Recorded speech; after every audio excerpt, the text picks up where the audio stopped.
Mwiriho neza nshuti mwese muduteze amatwi ni Edirwe mubasuza kandi bayikaze makuru yacu yo kuri isaha. Kuri uyu wa gatatu aho umuryango wa Paul Rusesabagina bamaganye iyirukanwa ry'umunyamategeko wabo mu Rwanda. Rwanda babwirukanye kuko bavuze ko yabenshi muri visa ajya mu gihugu asobanura ko we hageze impamvu zimuzanye kandi so n'ubwa mbere ajyayo nizo mpamvu ntizari zimwe nuko yaraje kure umukiriya we.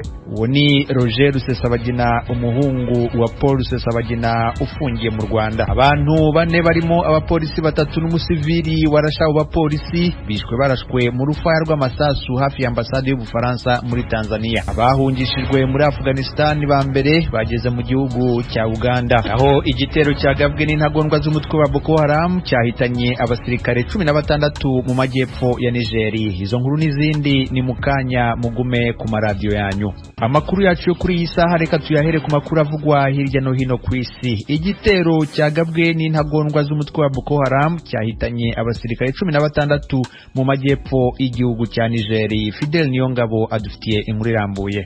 Ni mu gitero bakoze ku kirindiro cy'igisirikare kiri mu ntara ya Difa mu ijoro ryashiriwe no musi wa gatatu. Ubushikiranganje bujejwe ubwivuna abansi bwatangaje kuretse abasirikare 16 basize ubuzima, abandi 9 bakomeretse. Itangazo bwakoze ubwo bushikiranganje bwongeye ko abagwanyi bagera kuri 50 bishwe mu gutana mu mitwe kwakwirikiye mu gihe ibigwanisho bitari bike byafashwe.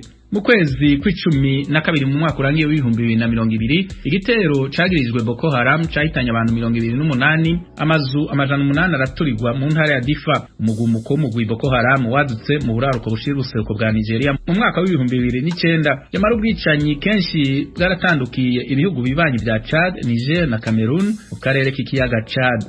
Abantu bane barimo abapolisi batatu n'umusivili warashe abo bapolisi bishwe barashwe mu rufaya rw'amasasu hafi ya ambasade y'Ubufaransa mu gihugu cya Tanzania.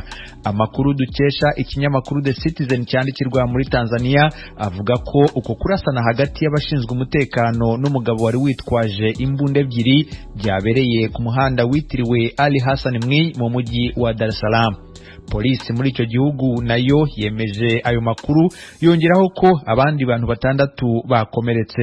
Avugana n'itangazamakuru, umuyobozi ushinzwe ibikorwa muri polisi ya Tanzania Libertas Sabas yemeje aya makuru. Ubwo bushyamirane bwatangiye ubwo uyu musivili yasangaga abapolisi aho bari bugamye izuba ahita arasamo babiri ako kanya. Uyu muyobozi yanahakanye amakuru amaze gukwirakwizwa ku mbuga nkoranyambaga avuga ko iki cyari igitero cy'iterabwoba.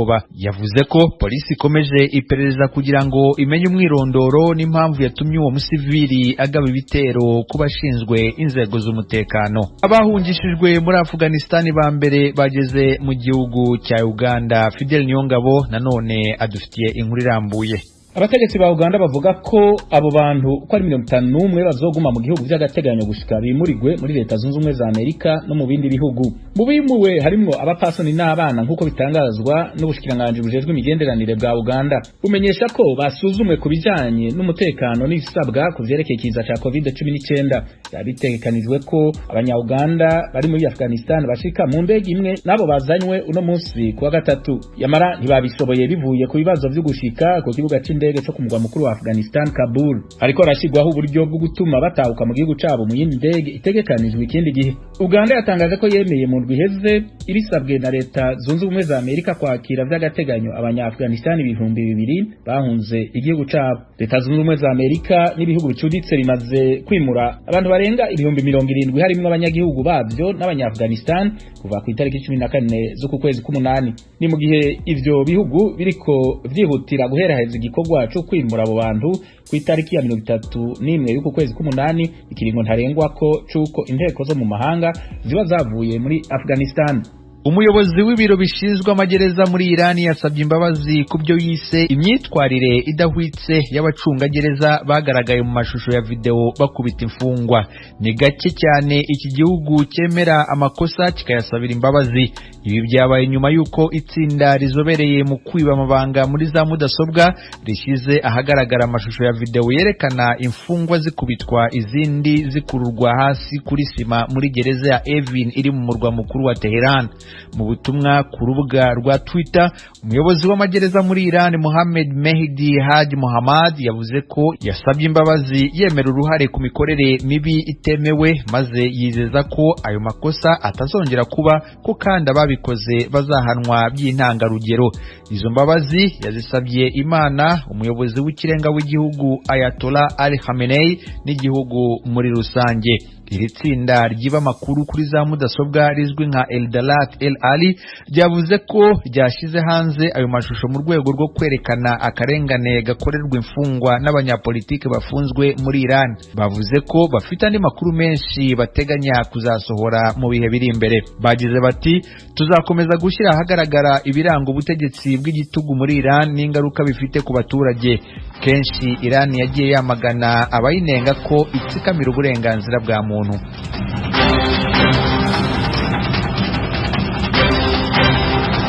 Mukomeje gutega amatwi radio Ijwi ry'Amerika ivugira Washington DC mu Kirundi no mu Kinyarwanda. Nshuti zacu, tubibutse ko mushobora kandi gukurikira ibiganiro byacu munyuze ku rubuga rwacu rwa internet kuri wa3.radio@voa.com. Mukanya turajya mu karere k'ibiyaga bigari.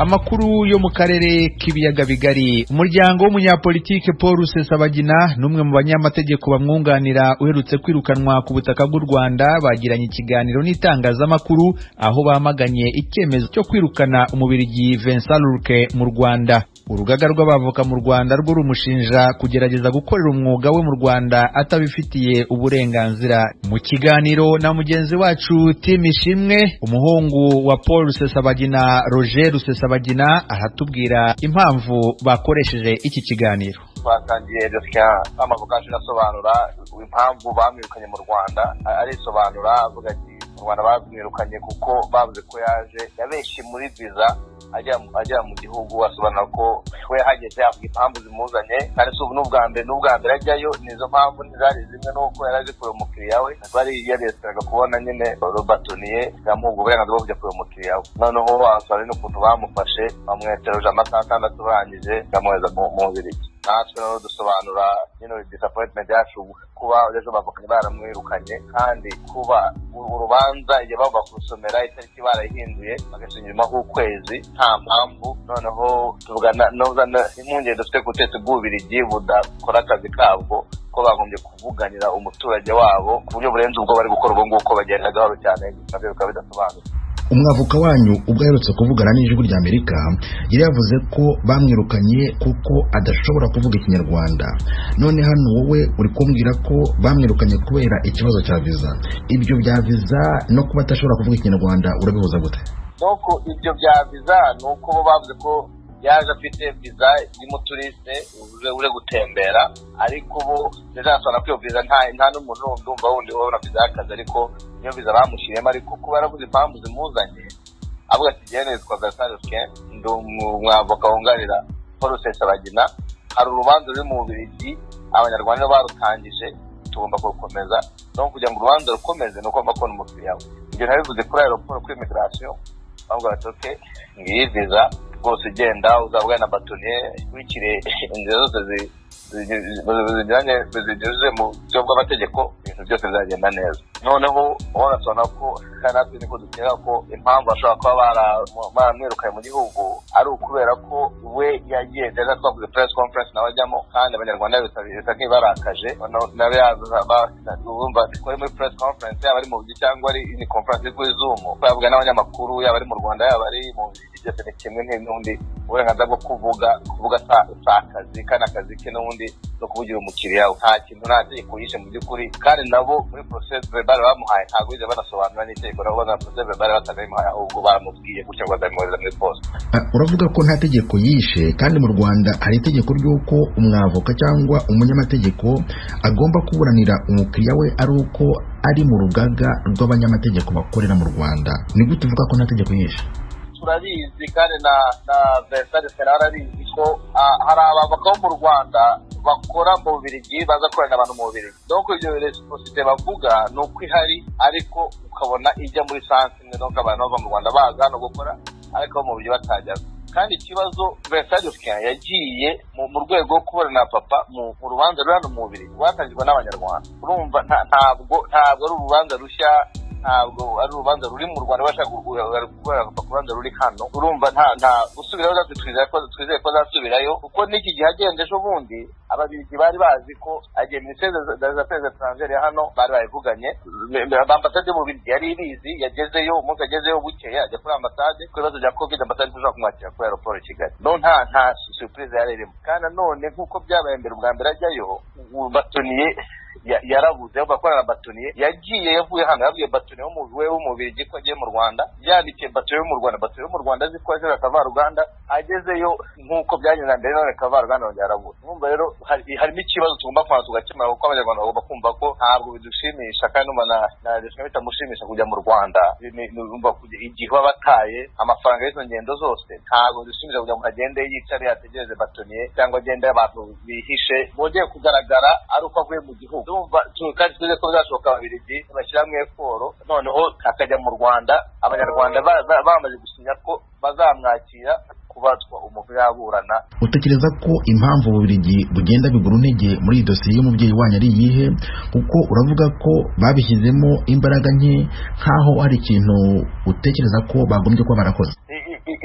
Dutekereza ko njyewe ku bwanjye ni uko Ababiligi basa nk'aho bari intimide, n'abakoresheje terime y'igifaransa, rw'Abanyarwanda bentimida. Icyo twavuga ko tugomba kumvisha Ababiligi ko bagomba kwihagararaho, ntabwo bavuga ngo hari cooperation igenda muri sanse. Niba Abanyarwanda baje icyazo Ababiligi bagasubiza neza, kandi Kenyeye muri press conference y'umunsi yabisobanura avuga ati Abanyarwanda baje kumurega hano muri 2019 bohereza procureur wabo, baje ba procureur, abainspecteurs bazana mu Bubiligi. Ababiligi baza gusa mu rugo Buruseli batwara ibintu byose bashaka gutwara, Abanyarwanda basabye gutwara. Papa ajya kwita urukiko, procureur w'u Rwanda yari ahari, abainspecteurs bose bari bahari, na Vincent Rusesabagina na papa hari. Ni rero se kubera iki Ababiligi bo Abanyarwanda batataye information yazane ku juge yandikiye u Rwanda inshuro enye. Ministère des Affaires étrangères yandikiye u Rwanda inshuro zingaba abazibaza ibibazo ku by'urwo rubanza u Rwanda rusubiza, ariko Ababiligi bagahita batanga information. Niba rero Ababiligi bagomba kubakangura bagihagarareho, aje tuzabikora, kandi wenda twongeremo ingufu natwe, kuko usanga urubanza rusanzwe aho batangiye kugira politike, kandi urubanza rutangiye kuba politike. Rusesabagina, umuhungu wa Paul Rusesabagina uri mu Bubiligi, ndagushimiye cyane ku mwanya wahaye Ijwi ry'Amerika. Mu karere ka Rusizi mu Rwanda haravugwa abaturage bashinja ikigo cya leta gishinzwe ingufu z'amashanyarazi REG kubangiriza imitungo ntikibishyure. Abo baturage bagira hafi ku 100 bavuga ko imyaka ibaye 9 basiragira ku mafaranga y'ingurane y'imitungo yabo yari ahanyujijwe umuyoboro w'amashanyarazi, bagasaba inzego nkuru z'ubutegetsi kubakurikiranira iki kibazo bakishyurwa. Ni inkuru y'umunyamakuru w'Ijwi ry'Amerika Temistokle Mutijima.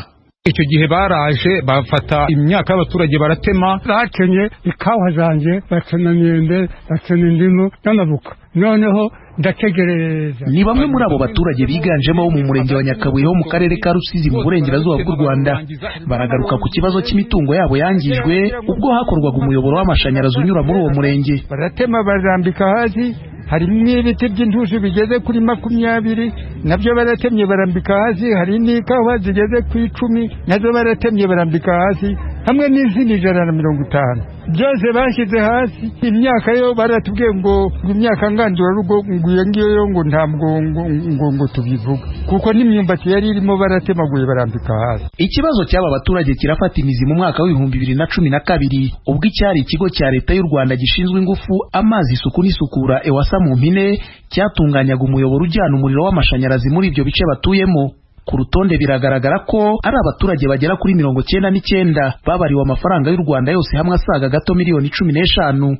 Kuva icyo gihe kugeza na n'ubu imyaka ibaye 9 bayasiragiraho. Akarere twagiye tukandikira, n'umurenge twagiye tuwandikira. Ibyo bintu byose ku murenge hariya ushinzwe ubutaka ibyo bintu arabizi. Ari n'igihe nanjye ubwanjye nigeze njya kumwirebera, arambwira ati genda uzane icyangombwa cy'ubutaka cyaho hantu. Ndagenda ndagifata ndagifotora, nacyo ndakimuhereza, arambwira ngo bagiye ngo kubyohereza. Harangiye hafi nk'imyaka 3. Nta n'urufaranga na rumwe bigeze baduha, ahubwo turaza ku murenge ukavuga ngo nitugende ku karere ngo bazaba batubwira. Kugeza na n'ubu turacyateza amaso. Narindi ku karere inshuro 3 ngenda ndari Nyakarenzo mu rugendo rwanjye n'inkoni n'umuvuduko nkongera nkarara imahanga nkagera hano ku munsi waka. Uretse ku rwego rw'akarere ka Rusizi, aba baturage banavuga ko ikibazo cyabo bagiye bakigeza kenshi ku badepite ubwo babaga bakoreye ingendo z'akazi Rusizi, nyamara byose ntibigire icyo bitanga, bagasanga kari akarengane bakomeje gukorerwa n'inzego zakabarenganuye. Nta karengane gakomeye rwose, iyo ureba ubona ari akarengane, none se bagutemye indimu, imyembe, ikawa, isina wareberagaho urumva ubuhombye. Nta karengane gusa kari nanga ko wagira ngo twese u Rwanda turimo nk'ubw'igihugu abandi barimo, twarapfuye twarapfapfanye byaratuyobeye. Abayobozi nibo bakadukurikiranira ibyo bintu, twebwe twaheze mu gihirahiro. Abayobozi ubu ureba ukabona ntacyo bibabwiye. Twebwe turasaba ko natwe baturenganura bakaduha urwo rufaranga rwacu, natwe tukarwikenuzamo. Neze ko andi bo bayahawe atari ibyabo byangijwe, kuki se twebwe batugeraho ntibayaduhe? Ubuyobozi bw'ikigo cya leta gishinzwe ingufu REG buravuga ko amafaranga y'abo baturage yamaze kugezwa ku bigo by'imari bafungujemo konti, igisigaye ari ukuyashyira kuri konti zabo.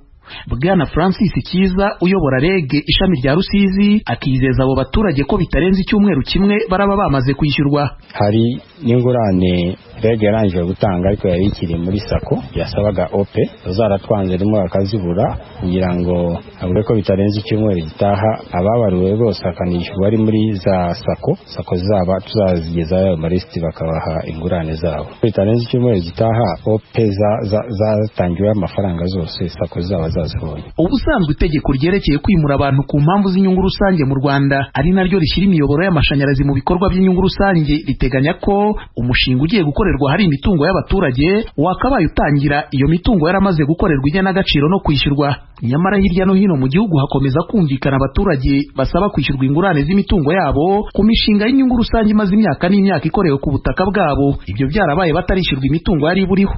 Ibyo benshi mu bakorerwa ibyo babona nko kwirengagiza amategeko nkana kwa ba nyiri gukora iyo mishinga. Temistokle Mutijima, Ijwi ry'Amerika mu burengerazuba bw'u Rwanda. Mu Burundi urubyiruko rwo mu ntara zitandukanye rurasaba leta kongera amashami ya banki y'urubyiruko iherutse gufungura mu gihugu. Bavuga ko byabafasha gusaba imyenda yo kwiteza imbere. Ni inkuru y'Ijwi ry'Amerika rifatanije n'abanywanyi baryo, dusomerwa na mugenzi wacu Desire Atungimana uri i Kigali mu Rwanda. Iyo nama hagati y'umukuru w'igihugu n'abacamanza yabereye ku ishuri ryisumbuye rya Nyakabiga mu gisagara ca Bujumbura kuri no wa kabiri. Umukuru w'igihugu ashavuye cyane yamenyesheje abacamanza ko akazi bakora karangwamwe biturire. Ivyo biturire umukuru w'igihugu Evariste Ndayishimiye yamenyesheje ko adashobora kuvyihanganira kuko bisubiza inyuma igihugu bigakiza bake. Evariste Ndayishimiye asaba abacamanza guhinduka bigishoboka. Kona abarundi bantora bakashira imbere y'aho ngo ndabarongore, ngasanga nta komine n'imwe buzemwo n'iburi abantu 50 bariko bararira bari iki ubutungane. Mbwira umukuru w'igihugu wacubije ndagenda mu ikomeye nyir'icyubahiro umukuru w'igihugu, twebwe ingorane dufise n'ikibazo c'abacamanza, ubukene dufise tubutewe n'abacamanza. Ubu ntukironka urubanza utagurishije impene, utagurishije inka, utagurishije itongo, ntugitunganire. Abandi bakabwira bati nihaba ubona ubwicanyi buriko buraba muri iki gihugu buterwa n'abacamanza, iyo ata mucamanza ariho baramwicira. Ubu nyene mwohinduka, ubu nyene Uburundi bwaca bugira amahoro atagirwa ngana. Ivyo umukuru w'igihugu yashikirije vyashimangiwe n'umuhuza w'abarundi Edouard Nduwimana yahoze arongoye ubushikiranganje bw'intwara hagati mu gihugu. Amenyesha ko mu matohoza bakoze uno mwaka naho icegeranyo kitaraje habona mu bisata bitandukanye vy'igihugu hose bidogera cyane abacamanza. Ivyo bakunze gushikiriza ubwo rwego rw'umuhuza n'abanyagihugu bakigwa nabi n'inzego z'ubutungane, imanza zidashirwa mu ngiro kandi zaciwe, izimara imyaka n'imyaka zitagiye habona, abafungiwe ubusa kubera ibiturire. Ivyo umuhuza yemeza ko biboneye mu matohoza bakoze. Ibice birenga 82% by'abene gihugu bavuga yuko batishimira ingene abacamanza bakora. Ikiganiro turagisura mugabo n'ivyango twokiranda public kuko turabaza ibibazo bitandukanye, duhereye mu bene gihugu tukaja kubatowe, tukaja mu baserukira amadini n'amashingiro, ibisata bitandukanye. Aha muca mwumva yuko imwe y'icyo mukuru w'igihugu yari karavuga atari yabusema muri babene gihugu 50 canke barenga hagiye hose usanga bariko baridoga. Natwege twagize amatohoza ameze muri nuko aho dusanga ibice bishika 82% dusanga batishimira ingene ubutungane bubatunganiriza. Kubw'umushingwamanza Gustave Niyonzima arongoye ishirahamwe ry'abashingwamanza bajejwe kuburanira abahohotewe b'abarundi